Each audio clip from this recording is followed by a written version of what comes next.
Let me just start off by saying that, I really like Gary Russell Jr. I think he's an excellent fighter. He's a lot of fun to watch. Great skills. Great to see hand speed like that on display with the skills, with the technical ability. But in spite of the fact that he destroyed Patrick Hyland in an impressive fashion, and actually I rate this win a lot higher than other people are. Patrick Hyland isn't a bum.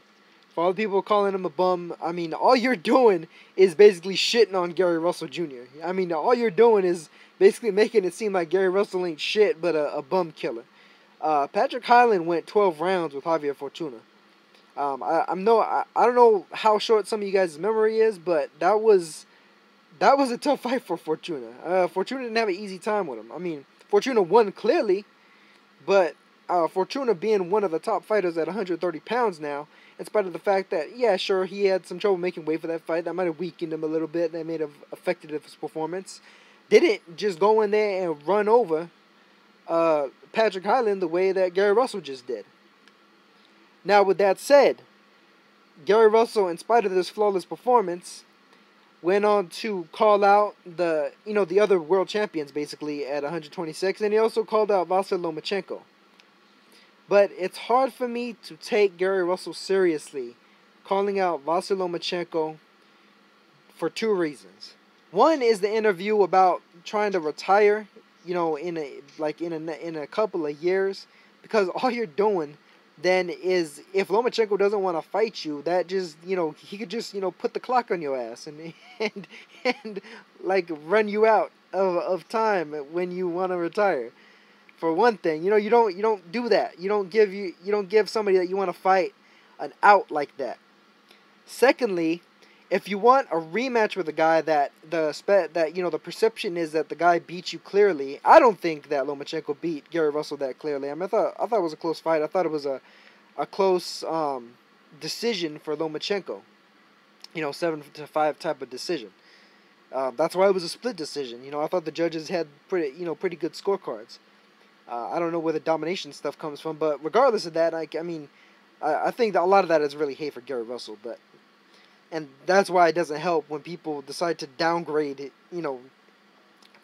excellent performances over pretty good opponents like Patrick Hyland. But Gary Russell, if you want Vasily Lomachenko, the Santa Cruz, the Selby, all that shit, that takes a back seat.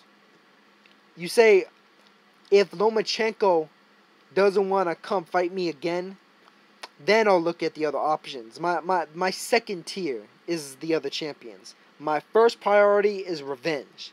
That's what you say. And you also don't want to be saying things like, oh yeah, he got to see me, because when Broner said that about Floyd Mayweather, it made him look foolish as a motherfucker. And that's just what it was. I'm a man that learned things from physical activity. And Floyd, he gotta see me. Like, no. No, Gary. Don't. Come on, man. I mean, the thing is, I understand, I understand where he's coming from. I mean, at least if he would have said it first, if Broner hadn't said that shit already, then it might not sound as ridiculous to me. But the whole thing is, if you want Vasily Lomachenko, here's what you do. You want to cut him off at the pass. You want to beat the guys that he's trying to defeat. Vasily Lomachenko and Egis Klimas have made it very clear that they're going after belts. So what you want to do is you want to call their bluff. What you want to do, first of all, actually I think a good thing to do would be to go up in weight, fight somebody like Miguel Berchelt, the guy that Roman Martinez, the guy that Lomachenko's supposed to be fighting, is ducking. So what you're trying to do is set up a narrative that you're fighting the man who's being ducked, and you're also trying not to be ducked. Berchelt is being ducked by Martinez. You want to have the narrative say that Lomachenko is trying to avoid you. And so if Lomachenko defeats Martinez for that WBO belt, and you beat Berchelt, guess what? Your Lomachenko's mandatory. If Lomachenko doesn't want to fight you, he gets stripped, and that shit is it's irrefutable at that point. You do something like that. in the absence of that, if you're not able to get a fight with Berchelt, which I think it would be pretty easy to get a fight with Berchelt. Berchelt versus Martinez had only posted a bid of $215,000 from Berchelt's side. And I mean, you're with the money crew. You know, you're with the Al Heyman big dollars. You know, we can outbid the shit out of you crew. You know, so that shouldn't be a hard fight to make. But let's play devil's advocate in the absence of that. Gary Russell, you know who you fight? Orlando Salido, the man who defeated Lomachenko, the man who, if you defeat, you could say, well, shit, Lomachenko couldn't beat him. Look what I just did. Check out what I just did. And then that you know, that exacerbates it, like if you stop him or, you know, beat him impressively, you know, especially if you stop him, you know, something that other fighters haven't been able to do, regardless of how old Salido is or whatever it is, you know. I mean, and then in the absence of that, the other way you could go is, let's say Lomachenko beats Martinez, he has that belt, he has to defend against Berchelt. And then, of course, this is assuming that Martinez doesn't get stripped, which he probably should, because he needs to fight Berchelt. And that's just the way I see it. You know, him pulling out of that fight last minute and then fighting Lomachenko instead is bullshit. But instead of going in that direction, what you do is Takashi Uchiyama has a fight coming up. April 27th, I believe. It's a weird day, like Wednesday or something.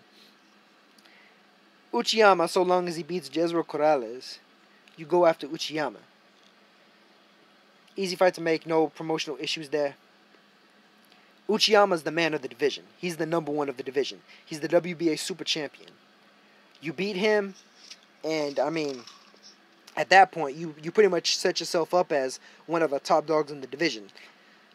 Sure, I mean, even if you were to win that fight, some people could say, like, okay, you may not be the number one guy of the division, you may be number two, which, you know, will probably be behind Francisco Vargas, and then Vargas is another guy you could fight. You knock him off, that's another belt. That's another guy that, if Lomachenko and Igor Klimas are to be held to their word and they're collecting belts, they need to come collect that belt. So, I mean, they're like, whichever way it goes, there's a number of ways to do it. But when you want a rematch of a guy, when you want to fight a guy, what you're supposed to do is you cut him off at the pass. It's what Juan Manuel Marquez was trying to do when he fought Floyd Mayweather. He literally said after the Juan Diaz fight, after he knocked Diaz out, that, and Juan Diaz, a guy that Pacquiao didn't fight, that Pacquiao doesn't want to fight me, so I want to fight Floyd. Pacquiao doesn't want to fight me. He doesn't want to fight Floyd. I want to fight Floyd. He got what he wanted. I mean, yeah, he lost the fight, but he was going after it. He was that's the entire point. Is if you want to go for something, if you have a goal in mind, if you have beef with somebody, if you have squabbles and you're trying to handle them, you go and make it known by action. You don't make it known by words. You make it known by action. You go out there and you get in the way. You know, you get directly in the way. Period. Point blank. Marquez did it with fighting Casamayor and Juan Diaz, and then Mayweather. And I mean, he pretty much he waited a long time because Pacquiao took a long time to rematch him in the third and the fourth fights, but eventually he got him. He eventually got him. I mean, eventually Morales Barrera got the rematch with Morales, and then vice versa. You know, eventually those fights happened because these guys went after it. You know, they went after it. That's all there was to it. You know, they made it so that the guy that they were going after couldn't deny what was going on. You know, and then I mean, shit. Along with that, you could, you know, pull some Shannon Briggs type stuff. You know, get in Lomachenko's face, appear at all his pressers, just make yourself a nuisance. But in making yourself a nuisance, though, you have to be doing what I said previously. You have to be getting in the way by knocking off all of the potential opposition that guy's fighting. When you're knocking off the potential opposition, when you're cleaning out the other guy's division, at that point he has no choice but to fight you in order to say that he can clean out the division. You get it? That's all there is to it. That's all there is to it. I mean, it's not rocket science, and yeah, it's easier said than done.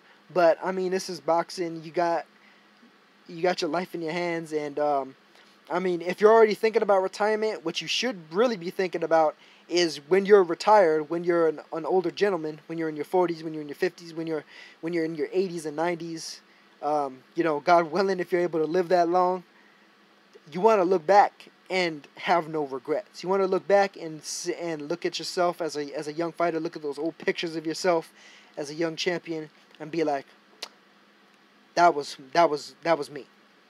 I tried to be the biggest badass I could possibly be. I tried to be the mightiest man I could be. I tried to be, you know, I tried to push myself to the absolute limits of my abilities as a human being. And at that point, you can have no regrets.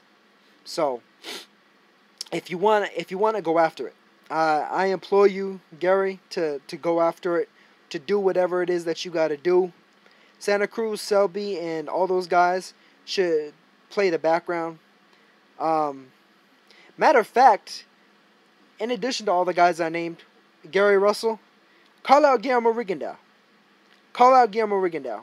Now, this is coming from somebody who doesn't think that Rigo will take the bait, in spite of the fact that Guillermo Rigondeaux offered to fight Leo Santa Cruz at 126, the only guy he offered to fight at 126, since he tried to call out Mars at 124 and then 122 after Mars had already moved up, and then also did the same to Lomachenko and Nicholas Walters. Yes, he did it to Walters too. Look it up.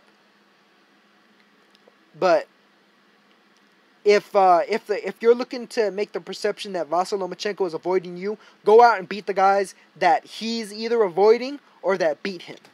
So you go out, you beat Salido, you beat Walters, you beat Rigondeaux, you beat Miguel Berchelt. If Lomachenko beats Martinez, because Berchelt is the bait. Berchelt is the bait to make yourself the mandatory at the belt that Lomachenko's going after. That's it. That's it. I hope this video gets to you. I hope this audio gets to you. However you consume it, man, just it is what it is. I mean, go after it. Go after it in a real way, though. Lip service, all the lip service in the world ain't gonna do you any favors unless you put that to action. So go get it.